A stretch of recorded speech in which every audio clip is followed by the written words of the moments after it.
Hey everyone, Tracy here with Not Afraid of Color. Just a quick follow-up from last night's live where I was attempting to do Simon Hurley's Chevron in a plaid. And so I managed to work it out this morning. And here are my failed attempts from last night. Yeah, no. So I thought I'd try monochromatic first of all, knowing the colors would blend together, and just a little more careful with it. I tell you, sometimes I get nervous on lives, and that's what happens. So I'm using this is Hamilco glossy paper, and I've got this 6x6 flip-flop chevron stencil from Simon Hurley. And what I'm going to be doing here is grabbing my Wendy Vecchi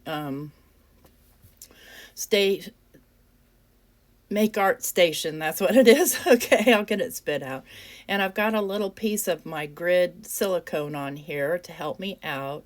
And I'm going to line the card up kind of with the grid. I'm going to grab the stencil, and the trick to this whole thing is just lining everything up. So that's what I was doing last night. I was in a hurry and I wasn't lining things up. So here I am, and I'm lining up the stencil the way that I want it for step one, for which the color I'm going to be using is Piggyback, so it's the lightest pink color.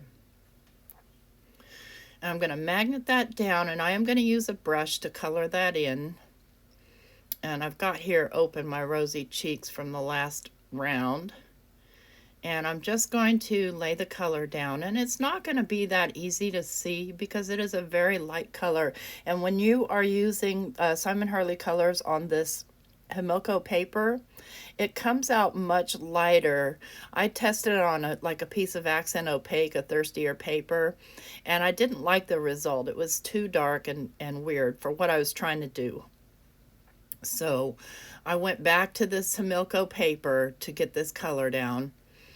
So I'm going to get the first layer down. Just make sure that there's good color on all of it. Then I'm going to pick up the stencil and I'm going to move it up. But what I want to do is I want to make sure that those middle lines are lined up, and then I'm just going to scoot it up to kind of overlap and just partially show the last color I did. Main trick again is to make sure these center lines are lined up. If they're not, I mean, it'll still look pretty, but it'll just come out funky. It won't get you the result you're looking for. So for the other two colors, I will be using I'm just making sure that it's all lined up here because it can move on you. I'm using my foam blender, and I'll tell you that stencils tear up these foam blenders, so I'm just going to give you that right up front. So if you see little boogery things, that's just pieces of the foam. It'll be fine. I don't have enough pink brushes. I seem to have lost my pink brushes. We won't talk about that. I lost that in the blindfold challenge. So I'm just using my foam blender, and I like it's quick and easy. You see how it's tearing it up. Okay, so now I've got my rosy cheeks down,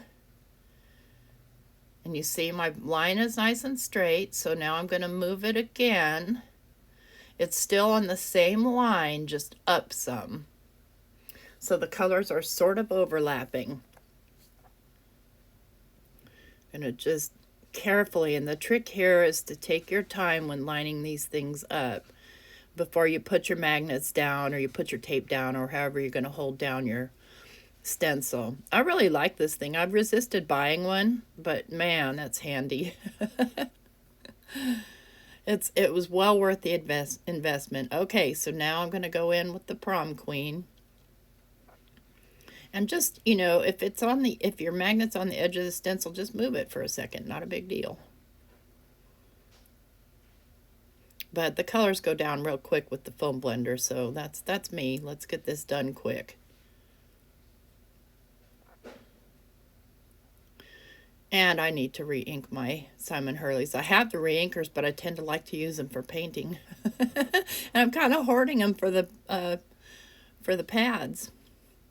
All right, so see, I blew off some of that foam. Everything's all nice and lined up. Looks great just like this. You could take it, looks like a feather. But I'm going to take and I'm going to clean my stencil just with some water and a rag.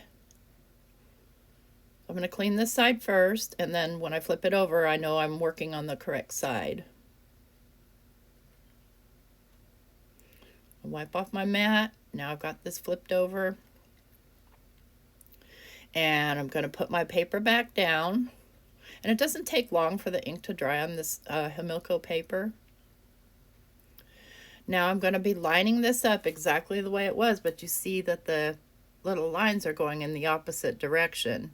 The little diagonal, or the little, I don't know, chevron lines.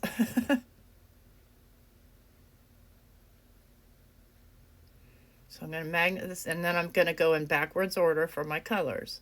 So I'm going to go in first with the prom queen.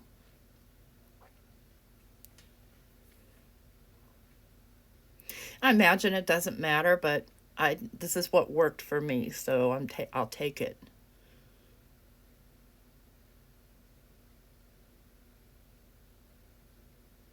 And it's early here right now. It's so 20 to 8. Been up since 5. You know, I'd like to think that I could sleep in on my days off or my late work days, but I can't. I'm just so used to getting up at 5 that my body wakes up and starts screaming for coffee before I even have a chance to think. And I have to answer it. Okay, now I'm going to move my stencil up. So it's in the same position, making sure that everything, all the center lines, the vertical lines in this case, are lined up. And I'll go in with the rosy cheeks. And I'm going to, tap off my my little foam blender to get any excess of the prom queen off. And same thing, just rub that color in.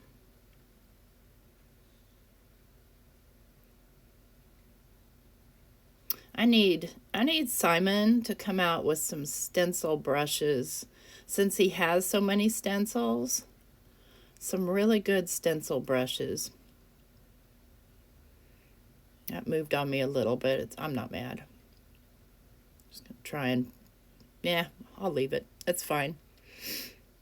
And then I'm gonna go ahead and I'm going to get out my piggyback. I'm gonna move this up again,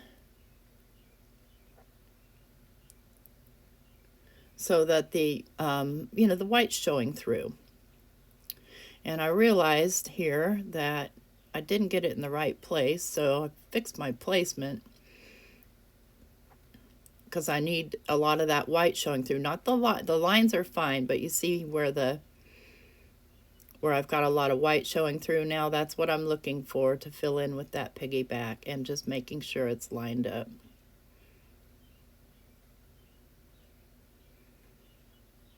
Okay. And again, piggyback's kind of hard to see because it's very light, and it's a very light pink when put down on this Hamilco paper. Imagine you could use any kind of just sort of a glossier finish paper. You can try it with regular paper. You're just going to get a darker result.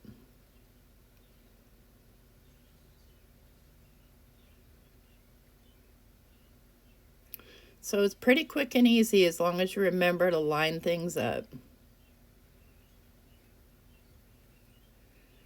Okay, here comes the moment of truth. Ta-da! It does like to stick to my mat. Now we've got a cool little horizontal plaid. I hope you liked this video. Thank you. Take care. And if you did like the video, please give me a thumbs up and leave a comment in the comment section below. Have a great day.